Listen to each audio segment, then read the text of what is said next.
Hello students, आज के इस वीडियो में हम लोग देखेंगे क्लास 10th संस्कृत के प्रथम चैप्टर मंगलम पाठ के बारे में। ठीक है, तो चलिए वीडियो को शुरुआत करते हैं। मंगलम पाठ, ठीक है, ये क्या है? ये उपनिषद से लिया गया। कहाँ से लिया गया? उपनिषद से। इसके लेखक जो है ना, कौन है? वेद व्यास है। ठीक है, चलिए हम आते हैं प्रश्न की ओर।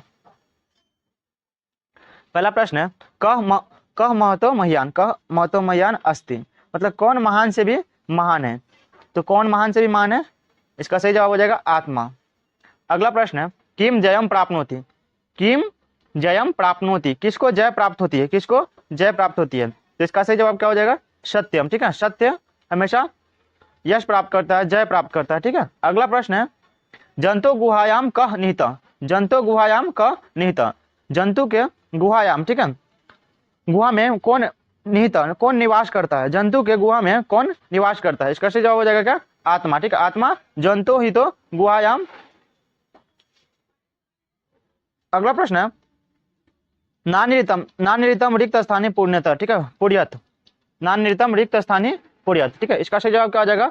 सत्यमेव जयते, सत्यमेव जयते नानिरितम, सत्यमेव जयते नानिरितम। ठीक है, अगला प्रश्न है, यथा यथा डैश डैश अस्यंत माना समुद्रे रिक्त स्थान स्थानीय पुर्यत। ठीक है, यथा क्या? यथा नद, यथा नद अस्यंत माना समुद्रे रिक्त स्थानीय हो जाएगा।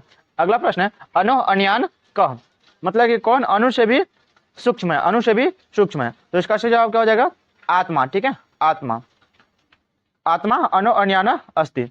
अगला प्रश्न है, अस्यंत माना नद कुत्र मिलंती, अस्यंत माना नद कुत्र मिलंती। ठीक है, तो इसका सही जवाब क्या हो जाएगा?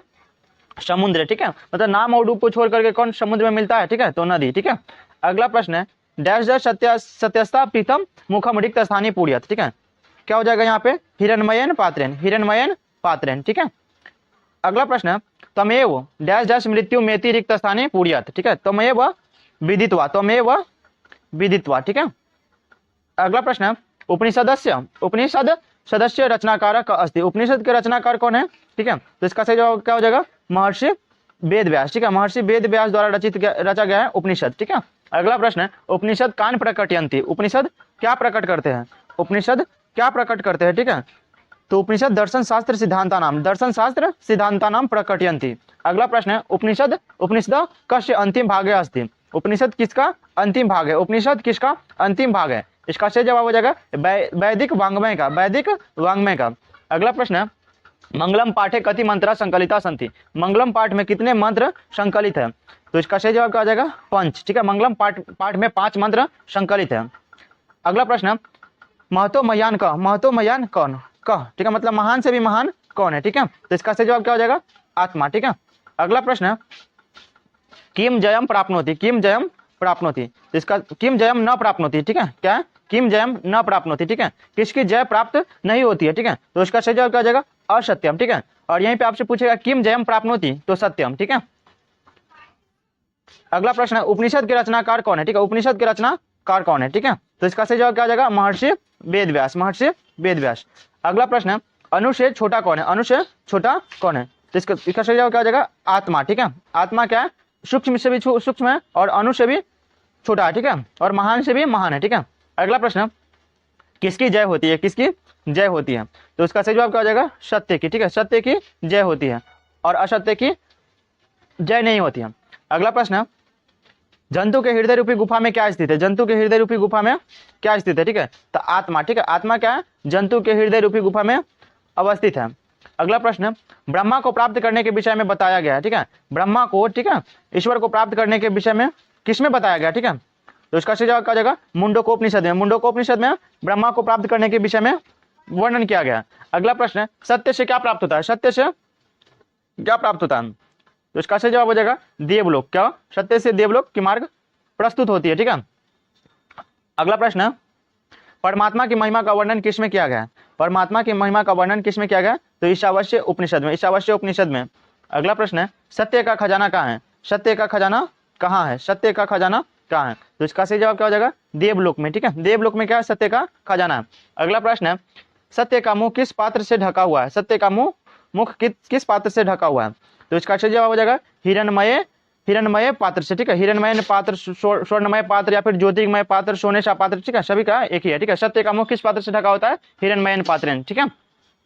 अगला प्रश्न, मृत्यु को वश में कौन कर लेता है? मृत्यु को वश में कौन कर लेता है? तो इसका सही जवाब हो जाएगा विद्वान, ठीक है। विद्वान मृत्यु को वश में कर लेता है। अगला प्रश्न, मंगलम पाठ के रचनाकार कौन है? मंगलम पाठ के रचनाकार कौन है? तो इसका सही जवाब क्या हो जाएगा? महर्षि वेद व्यास, ठीक है। महर्षि वेद व्यास द्वारा मंगलम पाठ रचा गया। अगला प्रश्न, बहती नदी कहाँ मिलती है? बहती नदी कहाँ मिलती है? तो इसका सही जवाब है समुद्र में, ठीक है। नदियां अपने नाम और रूप को छोड़ करके कहाँ मिल जाती है? समुद्र में समाहित हो जाती है। अगला प्रश्न, देवलोक का मार्ग किससे प्राप्त होता है? देवलोक का मार्ग किससे प्राप्त होता है? तो इसका सही जवाब क्या हो जाएगा? सत्य से। सत्य से देवलोक का मार्ग प्राप्त होता है।